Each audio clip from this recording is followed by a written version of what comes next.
Hello, I'd like to thank you for being here for my presentation today. I'd also like to just kind of let you know that I've been feeling really sick and I do have tissues and water over to the side in case I should happen to need them during my presentation.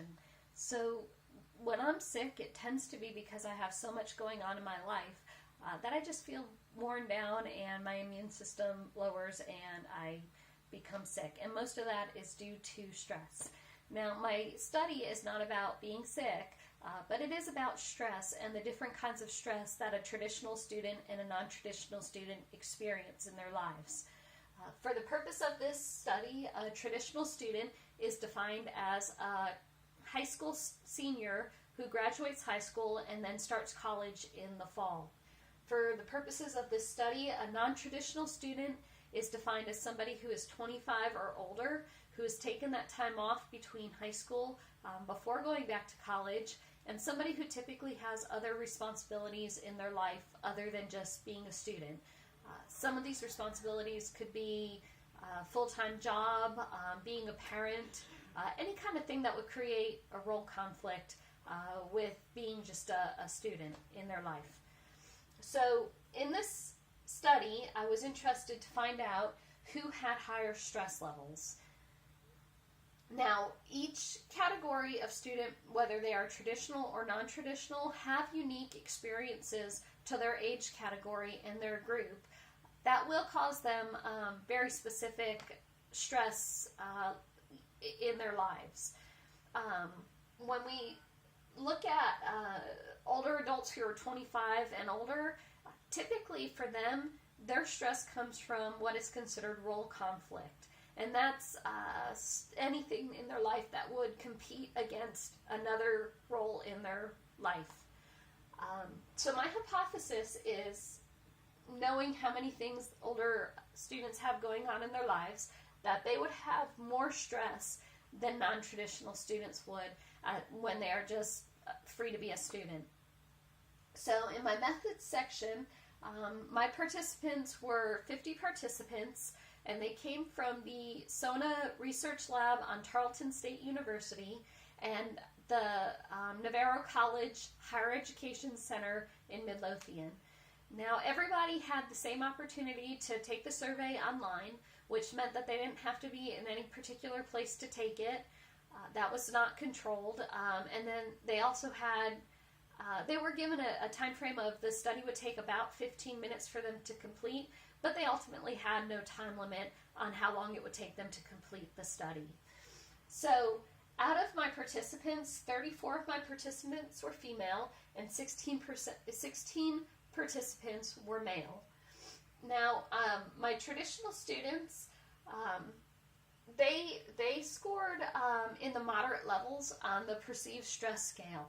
None of my traditional students scored extremely high or extremely low. They were all right in the middle. Now with my non-traditional students, it was really interesting. None of them scored directly in the middle as being moderate stress levels. They either scored high stress levels or low stress levels, which would even out to be moderate stress levels when you look at that.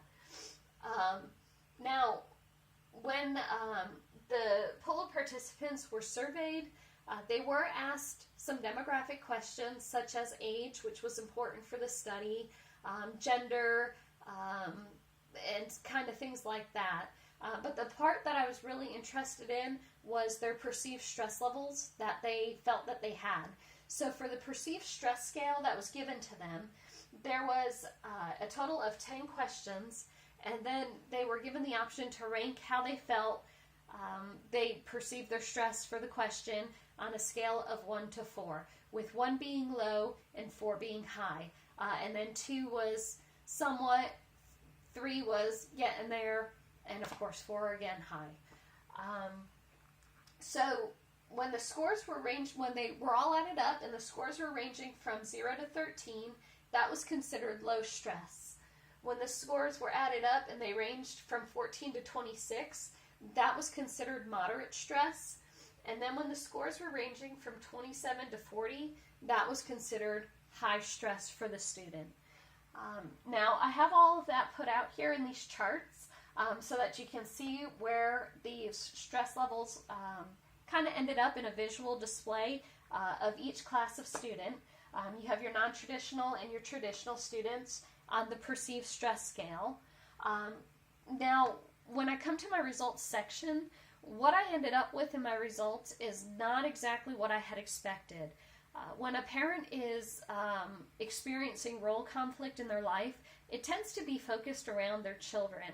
So some examples that I used were like a mom when she's got to choose between taking an exam in school, that's an important exam, or going to maybe like a play or something that her child is performing in at the child's school. Well, that's a really difficult choice because this grade, you got to take this test in order to pass the class, and there's no exception or any leeway given for that. But this is your child, and you want to be with them, and you want to support them in everything they do. And that's kind of a once-in-a-lifetime, event going on for that child.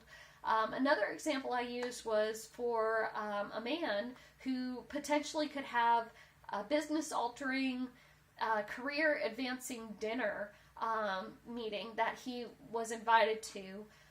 But then he also has a final presentation in his class that he must present in order to receive a grade for the class. Well, that's a really hard decision right there because, you work very hard on your class, and so you want to make this presentation, but there's no leeway, and you have to be there to give it, or you fail and get a 0. The other, aspect of that is his dinner. If he wants to advance in his career, he needs his degree, but he can't get his degree and advance unless he goes, to this dinner. So it gets a lot of different role conflicts. Those are just 2 examples that I use in there. While traditional students are more just focused on their learning. When a student is traditional, they typically go right from high school into college. So they're finding all those activities that have to do with college that they get involved in, and they don't have to worry about families or work or any other conflict that might arise with them being a student.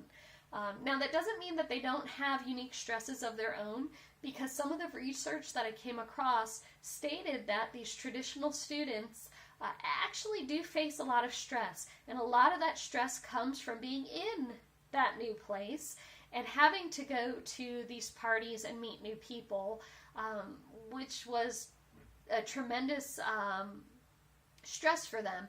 And that was actually a little surprising to me too, because that stuff is always fun, to go to the parties and meet new people. So I didn't even consider that to be a stress factor. Now, my hypothesis obviously was proven wrong by the data that I was able to collect. Now, my data is a little bit skewed because I did not have equal amounts of traditional and non-traditional students, so that is a limitation in my study. However, when I looked at the traditional students, I had a mean of 21.78 and a standard deviation of 7.7. Now, for my non-traditional students, I had a mean of 19.33 and a standard deviation of 5.8. So what my means are in that statistic right there is their average of what their stress level score was. And then, of course, the standard deviation from the mean of that. And then when I ran my statistics through another analysis, I used a simple t-test because all I wanted to do was compare my 2 groups. There was not a lot of other stuff that I could have done with comparing my groups. So when I ran my t-test, I came up with a t-level of 1.174, and then my p-level came out to be 0.25. Now, my alpha level was set at 0.05, so what my p-level came out to be indicates that there was not enough of a statistical difference to make my hypothesis true. So I did find limitations in my study as well, and some of the limitations came with a group of students that are the 20-something students. These students typically will be considered non-traditional because they didn't go to college right after high school, but they also don't quite fit the non-traditional student definition that we have in our study, because they did not wait to go to college until they were 25 or older. They pretty much just took a gap year or two off before going to school. So those students right there are kind of their own unique demographic. And when looking at those 20-something students, they didn't fit into traditional or non-traditional. They kind of had their own little group, and they had a hard time finding their own little outlet within the traditional or non-traditional students. So that's one area in my study that can use further research to identify that demographic and the stress that they have and their experiences that cause them stress with being on campus and not being able to identify with either cohort. Now, another limiting factor in my study was I had a student that's a new student, in relatively speaking. This is the dual credit student who is a high schooler who is also taking college classes at the same time. So this student was not defined in any of the studies that I read or came up with, but they do warrant their own individual research, I believe, to see what kind of stresses they experience in their lives. Being a high school student can be hard enough on its own, trying to find your place in the high school environment, but then you add college to that, which creates a whole nother unique set of stresses that were not addressed in anything that I came across. So by their definition of being a dual credit while still in high school, they don't fit traditional students. They're not a senior moving on to high school, and they don't fit non-traditional students because they're not 25 or older and going back to school. So they could warrant further study. So this is my presentation, and I found a lot of information that was very interesting to me, and I hope you enjoyed my presentation, and I want to thank you for your time today. Bye-bye.